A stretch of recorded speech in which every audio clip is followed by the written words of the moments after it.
ભાવનગરના કાળિયાબીડ વિસ્તારમાં અકસ્માત સર્જીને 2 લોકોના જીવ લેનાર કાર ચાલક આરોપીને સાથે રાખી પોલીસ દ્વારા કરાયું રિકન્સ્ટ્રક્શન।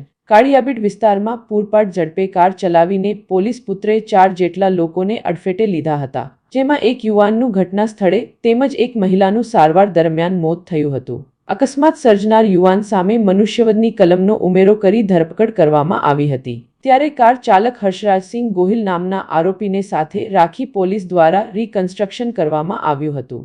જો કે કાળિયાબીડમાં થયેલા અકસ્માતમાં નવો વળાંક આવ્યો છે। 2 દિવસ પહેલા કાળિયાબીડ વિસ્તારમાં થયેલા ભયાનક અકસ્માતની હકીકત દર્શાવતો સીસીટીવી વિડીયો સામે આવ્યા। બાઇક ચાલકને બચાવવા જતા કાર ચાલકે સ્ટેરિંગ પરથી કાબુ ગુમાવ્યો હતો। સામે આવેલા સીસીટીવી ફૂટેજમાં ખુલ્લી પડી પૂરતી સત્યતા, જેમાં બાઇક ચાલકને બચાવવાના પ્રયત્નમાં થયો મોટો અકસ્માત, જેમાં અડફેટે લેતા 2ના મોત અને અન્ય લોકો ઈજાગ્રસ્ત થયેલ।